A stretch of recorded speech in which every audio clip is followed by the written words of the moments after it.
تلنگانہ میں مسلمانوں کے اچھے دن آئیں گے، کیا تاریخ دہرائی جائے گی؟ کیا تلنگانہ میں مسلمانوں کے اچھے دن واپس آئیں گے؟ مسلمان ہمیشہ حکومت اور قانون ساز اداروں میں مناسب نمائندگی نہ ملنے کی شکایت کرتے رہے ہیں اور یہ شکایت بے جا نہیں بلکہ بجا ہے۔ گزشتہ کئی دہائیوں میں متحدہ آندھرا پردیش اور پھر گزشتہ 10 برسوں میں علیحدہ تلنگانہ ریاست میں بہت کم موقع ایسے رہے جنہیں مسلمانوں کے اچھے دن کہا جا سکتا ہے۔ حکومت اور قانون ساز اداروں، چاہے وہ اسمبلی، کونسل، لوک سبھا یا راجیہ سبھا کیوں نہ ہو، برسر اقتدار سیاست پارٹیوں نے بہت کم اس بات پر توجہ دی کہ مسلمانوں کو مذکورہ اداروں یا ایوانوں میں نمائندگی کا موقع دیا جائے۔ مسلمانوں کے ووٹ کی ضرورت کس کو نہیں ہے؟ سیکولر پارٹیاں تو مسلم ووٹ کی دعویدار ہے، لیکن بی جے پی نے بھی پسماندہ اقلیت کا نعرہ لگاتے ہوئے مسلمانوں سے ہمدردی کی کوشش کی ہے۔ مسلم ووٹ حاصل ہونے پر اگر کسی چیف منسٹر نے تائید کا قرض چکانے یا تائید کا صلہ دینے کی کوشش کی تو وہ انجہانی وائی ایس آر راجشیکھر ریڈی تھے، جنہوں نے مسلمانوں کو تعلیم اور روزگار میں 4% تحفظات فراہم کیے اور حکومت میں مسلم نمائندگی میں اضافہ کیا۔ اب جبکہ اسمبلی انتخابات کی مہم عروج پر ہے، کانگریس اور بی آر ایس مسلمانوں کی تائید حاصل کرنے کے لیے ایڑی چوٹی کا زور لگا رہی ہے۔ گزشتہ 10 برسوں تک بی آر ایس کو اقتدار کا موقع فراہم کرنے کے بعد مسلمانوں کا رجحان اس مرتبہ تبدیلی کے حق میں دکھائی دے رہا ہے۔ اگر مسلم ووٹوں کی تائید سے کانگریس اقتدار حاصل کرتی ہے تو کیا تاریخ اپنے آپ کو دہرائے گی؟ عام مسلمانوں اور سیاسی حلقوں میں یہ سوال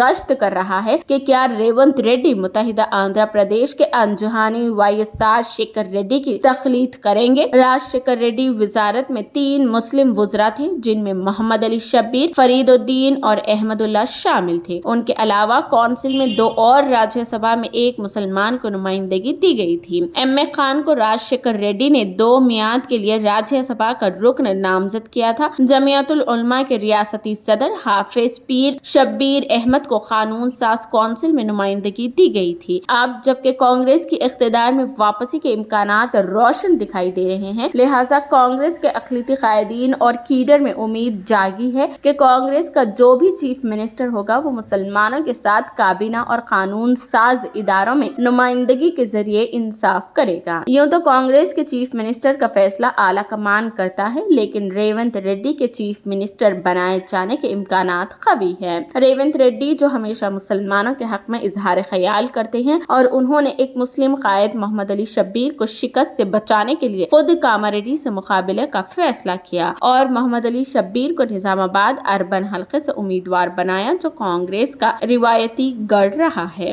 اسمبلی انتخابات میں کانگریس کے جو اقلیتی امیدوار بہتر موقف میں دکھائی دے رہے ہیں، ان میں محمد علی شبیر، محمد اظہر الدین اور فیروز خان شامل ہیں۔ ملک پیٹ سے شیخ اکبر بھی مجلس کو چیلنج دے رہے ہیں۔ کانگریس برسر اقتدار آنے پر کیا 3 مسلمانوں کو کابینہ میں نمائندگی ملے گی؟ اس سوال پر سیاسی مبصرین کی رائے مختلف ہے۔ 119 رکنی تلنگانہ اسمبلی میں ریاستی کابینہ صرف 18 ارکان پر مشتمل ہو سکتی ہے۔ ایسے میں 3 مسلمانوں کو شامل کرنا دیگر طبقات کے لیے اعتراض کا سبب بن سکتا ہے۔ گزشتہ 10 برسوں میں مسلمانوں کے مسیحا کے طور پر خود کو پیش کرنے والے کے سی آر نے کابینہ میں صرف 1 نمائندگی پر اکتفا کیا اور ہمیشہ یہی بہانہ بنایا کہ وزارت میں زائد وزراء کی شمولیت دستور کے اعتبار سے ممکن نہیں ہے۔ کانگریس کے ذرائع کے مطابق اگر راجشیکھر ریڈی کی تاریخ کو دہرایا نہیں گیا تب بھی قانون ساز کونسل اور راجیہ سبھا میں مسلم نمائندگی یقینی ہے اور حکومت کے اہم عہدوں پر مسلمانوں کو نمائندگی ضرور حاصل ہوگی۔